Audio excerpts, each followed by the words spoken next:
ব্যারাকপুর হাসপাতালে শাসানির অভিযোগ। বিজেপি নেতা কৌস্তব বাগচিকে তলব করা হলো। গতকালই তাকে তলব করা হয়, কিন্তু রাজনৈতিক কর্মসূচিতে ব্যস্ত থাকার কারণ দেখিয়েছিলেন তিনি হাজিরা দেননি, তাই ফের তাকে তলব করা হলো 8ই জুলাই। মঙ্গলবার তাকে হাজিরা দিতে বলা হয়েছে কৌস্তব বাগচিকে।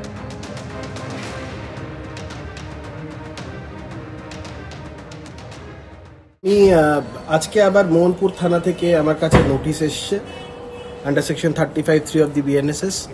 আমি নোটিশ রিসিভ করেছি এবং এই যে এফআইআর যেটি হয়েছে আননোন পার্সনদের নামে হলেও তারা আমাকে ইনভেস্টিগেশনের স্বার্থে ডেকেছে। আমি আমার যা আইনি রিকোর্স আছে বা আমার যা আইনি রেমেডি আছে সেগুলো আমি আলাপ আলোচনা করে ডিসাইড করব যে কি করা যায়। আপাতত আমি ওদের বলেছি যে আমি আগের যে চিঠিটা সেটা আমি স্পষ্টত বলেছিলাম যে 1 সপ্তাহ বাদে হলে সুবিধা, কারণ আমার আগামী 3-4 দিন প্রোগ্রাম আছে, প্রিশিডিউল কিছু। জানি না ওরা আবার 8 তারিখে দিল, সকাল 11টার সময় যেতে বলেছে। আমি সমস্ত দিক দেখে শুনে তারপরে সিদ্ধান্ত নেব। কাকুরগাছিতে বিজেপি কর্মী খুনের ঘটনায় দ্বিতীয় সাপ্লিমেন্টারি চার্জশিট দিয়েছে সিবিআই। তাতে তৃণমূল বিধায়ক পরেশ পাল, 2 তৃণমূল কাউন্সিলর সহ বেশ কয়েকজনের নাম রয়েছে। জানিয়ে আদালতে ভৎসনার মুখে পড়েছে সিবিআই। বিশেষ সিবিআই আদালতের বিচারক সিবিআই এর কাছে জানতে চান, আপনি কাউকে গ্রেফতারের কোনো চেষ্টা করেছেন বা গত 4 বছরে কখনো গ্রেফতারের প্রয়োজন মনে করেছেন? উত্তরে এই মামলার সিবিআই এর নতুন তদন্তকারী অফিসার বলেন, তদন্তে সহযোগিতা করেছিলেন বলে গ্রেফতারের প্রয়োজন মনে হয়নি। ক্ষুব্ধ বিচারক এও বলেন, এটা কি মজা হচ্ছে?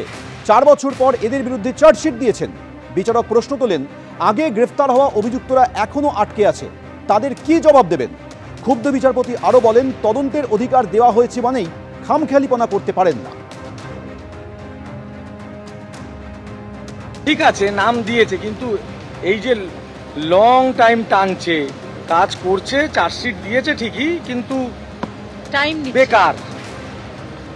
এদের দিয়ে কাজ করানোর থেকে না করা অনেক ভালো। কাকুরগাছিতে বিজেপি কর্মী খুনের ঘটনায় দ্বিতীয় সাপ্লিমেন্টারি চার্জশিট পেশ করলো সিবিআই, আর এই নিয়ে তাকে প্রশ্নের মুখে সিবিআই কে পড়তে হলো বিচারকের কাছে। আপনাদের জানিয়ে রাখি, আদালতের ভর্ৎসনার মুখে পড়ে সিবিআই। বিশেষ সিবিআই আদালতে বিচারক সিবিআই এর কাছে জানতে চান, আপনি কাউকে গ্রেফতারের কোনো চেষ্টা করেছেন বা গত 4 বছরে কখনো গ্রেফতারের প্রয়োজন বলে মনে করেছেন?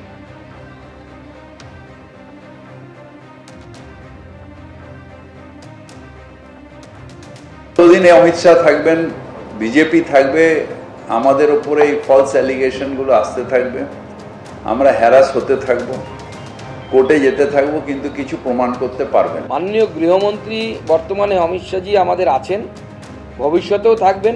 তার যদি কোথাও অন্য জায়গায় এলিভেশন হয়, সেক্ষেত্রে যিনি আসবেন তিনি আরও বেশি করা হবে। তো সেই রিলিফ পাওয়ার কিন্তু কোনো জায়গা আমি আপাতত দেখতে পাচ্ছি না। আগামী 30 বছর কেন্দ্রে বিজেপি সরকার থাকবে।